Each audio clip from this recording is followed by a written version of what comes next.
Obrigado, Sr. Presidente. Sr. Presidente, senhoras e senhores deputados, antes de mais, bom dia a todos. Sr. Deputado João Paulo Marques, ontem, na sua intervenção, levantou uma questão muito pertinente, que já várias vezes o PSD levantou aqui essa questão e essa matéria nesta Casa, que é a questão do serviço que o Sistema Regional de Saúde presta aos beneficiários dos subsistemas de saúde da PSP, GNR e Forças Armadas, e todos nós sabemos, é público, que existe uma dívida acumulada para com o Sistema Regional de Saúde de 15 milhões de euros. E, nesse sentido, falou dessa situação no seu discurso, mas eu queria alertar para uma situação. É que nós, madeirenses, somos portugueses de primeira, quando temos que pagar uma sobretaxa, que é paga pelos madeirenses, mas somos obrigados a enviar esse dinheiro para Lisboa. Mas já somos portugueses de segunda, quando existe uma dívida de 15 milhões de euros. 15 milhões de euros que são fruto de um serviço prestado pelo Sistema Regional de Saúde para estes subsistemas. E aí já não há indignação, aí já somos portugueses de segunda. Nesse sentido, senhor deputado, esta situação obviamente é injustificável e temos que ser claros nesta matéria. A responsabilidade desta dívida é do Estado e não da região autónoma da Madeira. E o que me impressiona é o silêncio cúmplice dos partidos como o PS, o Bloco de Esquerda e o PCP, que pura e simplesmente não falam desta matéria. É uma matéria que incomoda estes partidos, é uma matéria que pura e simplesmente não há maneira de ouvir estes partidos falar. Queria, Sr. Deputado, que falasse sobre esta matéria e que comentasse o silêncio cúmplice destes partidos, os partidos do arco da governação. Muito obrigado, Sr. Deputado. Sr. Deputado João Paulo Marques, para responder, tem a palavra. Muito obrigado, Sr. Presidente, Sr. Presidente, senhoras e senhores deputados. De facto, Sr. Deputado Marco Gonçalves referiu a situação dos 15 milhões de euros, mas eu sublinharia outras duas. Os 60 milhões de euros, como também referi, da sobretaxa do IRS, que são impostos que são cobrados aqui na Madeira e nos Açores, e que sem qualquer explicação são sonegados pela República com a cobertura do Tribunal Constitucional. E deixe-me que lhe diga outra coisa. Este problema não conhece cor política. Isto não é um problema do PS nem do PSD. Isto é um problema da Madeira e dos Açores. E todos os partidos na República são responsáveis por esta injustiça que é infligida às populações das regiões autónomas. Mas eu acrescentaria outra situação.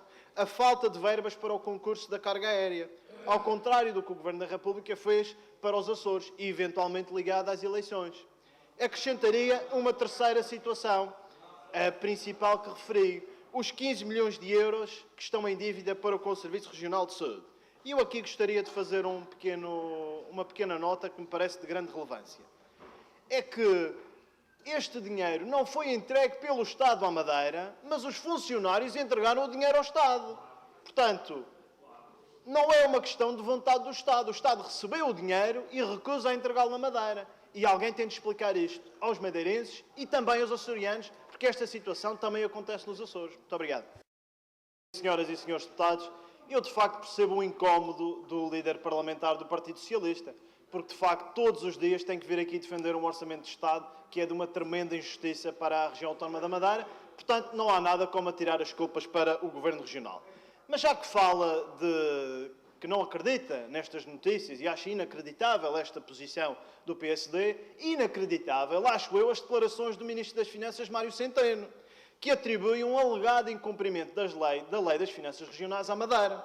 Quando Vossa Excelência sabe, e todos os deputados desta Casa sabem, que a Madeira não está, nem nunca esteve, em incumprimento da Lei das Finanças Regionais. E essas informações, para além de levianas, erradas, têm um impacto muito negativo na avaliação que pode ser feita à região autónoma da Madeira por parte dos mercados financeiros. Mas deixe-me que lhe diga outra coisa, Sr. Deputado Jaime Leandro. É que a região já apresentou pedidos de alteração ao artigo 40 e ao artigo 16 da Lei das Finanças Regionais, precisamente no Conselho de Acompanhamento das Políticas Financeiras. E para que todo esse processo não seja um processo punitivo, mas seja, sim, um processo de apoio à gestão orçamental.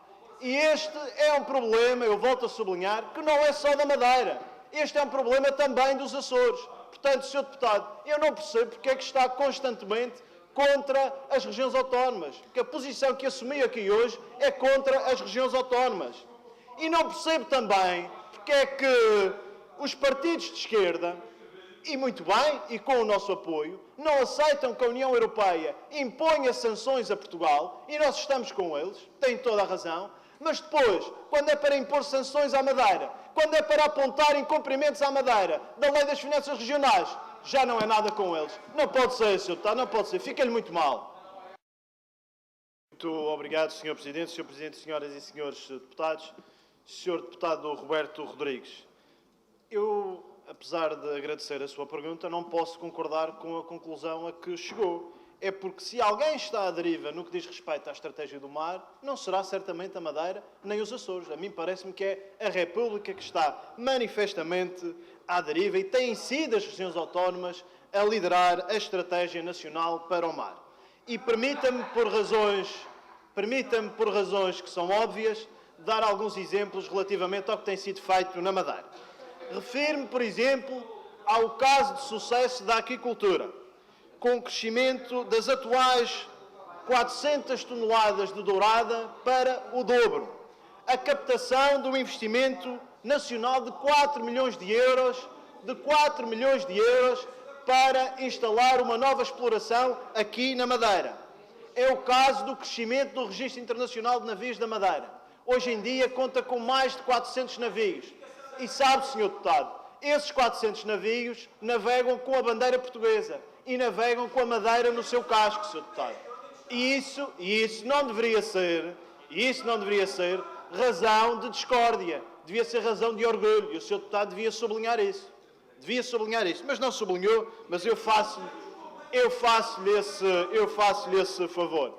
Mas temos uma terceira estratégia que me parece muito importante, que é a requalificação das atuais instalações do Parque Natural nas Ilhas Selvagens. Como sabe, Sr. Deputado, foi criada uma extensão permanente da Polícia Marítima naquelas Ilhas Selvagens. E sabe que essa extensão tem permitido que se tenham feito um conjunto de ações de fiscalização que são fundamentais, Sr. Deputado. Mas o Sr. Deputado falou na espada preta.